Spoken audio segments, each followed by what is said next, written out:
By now, I hope you've got a good idea of how to save money into the appropriate retirement account.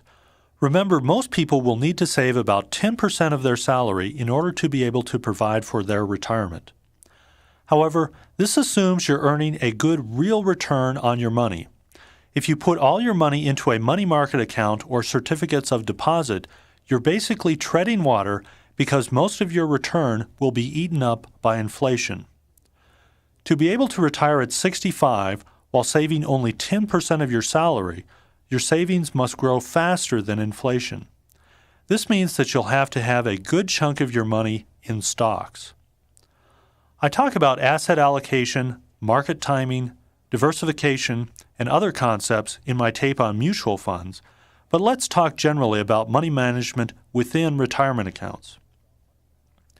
Unless you're in your late 50s and near retirement, remember that the money in your retirement accounts is long-term money.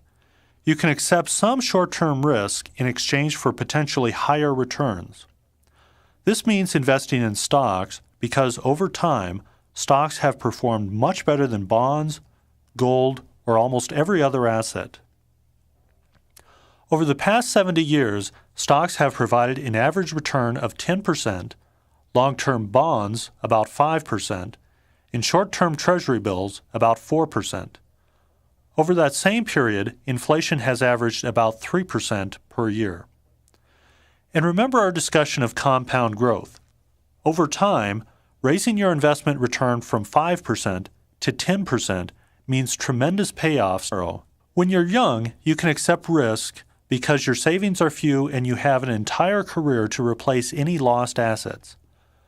Suppose you're 35 years old and you have retirement savings of $10,000. You invest in stocks and suddenly lose 20% of your $10,000 portfolio.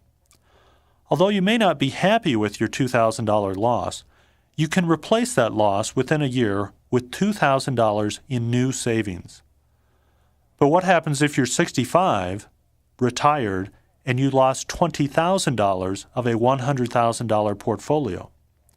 In this case, you also lost 20% of your portfolio, but the total loss is much harder to replace. The loss is harder to replace because the size of the loss is much larger, and at age 65, you can't replace the loss through work if you're already retired. So most people are able to accept more risk when they're young, but less risk when they're older. This means you should be willing to load up on stocks when you're younger, but sell them off as you age.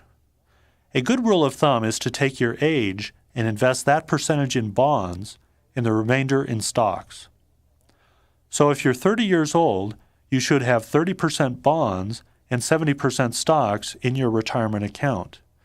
If you're 55, increase your bonds to 55% and reduce your stocks to 45%. You'll also want to rebalance your retirement money each year to maintain the right proportion of stocks and bonds. If the stock market is up, but bonds are down, you should shift some of your money from stocks into bonds to keep your ideal ratio. This also has the advantage of forcing you to sell high and buy low. This rule of putting 100 minus your age into stocks is actually conservative, but at almost any age, you'll still need to put a good proportion of your assets into stocks. Unfortunately, many people are putting far too little into stocks. In the past, many investors put too much of their 401k or other retirement money into fixed income or bond investments.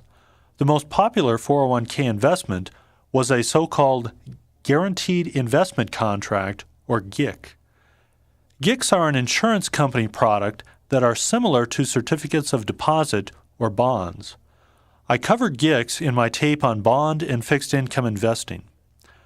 GICs have their place in a 401k account, but most younger investors should accept the risk of stocks and hope that stocks will continue to beat all other investments by a wide margin. However, recent evidence shows that many 401k investors are putting too much money into their employer's stock. Although the company may give you a good deal on its stock, this is dangerous. If your company hits hard times, you may lose your job and have your retirement fund lose most of its value.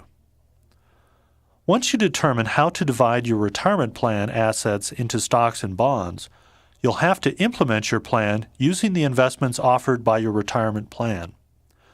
Most retirement accounts allow you a good degree of flexibility in managing your money. Most plans allow you to invest in 3 or more different asset classes like stocks, bonds, and money market funds. Most plans also allow you to switch your money from one fund to another on at least a quarterly basis.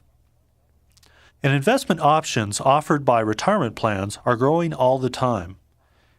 Now it's common for 401k plans to allow you to switch from one fund to another on a daily basis, and I've even seen plans that allow you to hold individual stocks and not just mutual funds in your 401k account.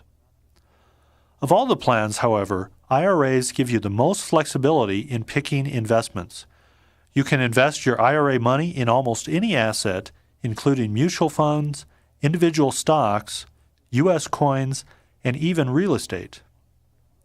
Despite this flexibility, there are some assets that you should not put in your retirement accounts. The first are municipal bonds. The interest on municipal bonds is already tax-exempt, so you don't need to shelter it. You should also avoid putting tax shelters like annuities or limited partnerships in your retirement account. You don't need to doubly shelter the income generated by an annuity or limited partnership by putting it inside a retirement account. So to manage your assets in your retirement account, try to get a diverse set of taxable assets and don't be afraid to put a fair amount of money into stocks. And for further help on asset allocation and fund selection, listen to my tape on mutual funds.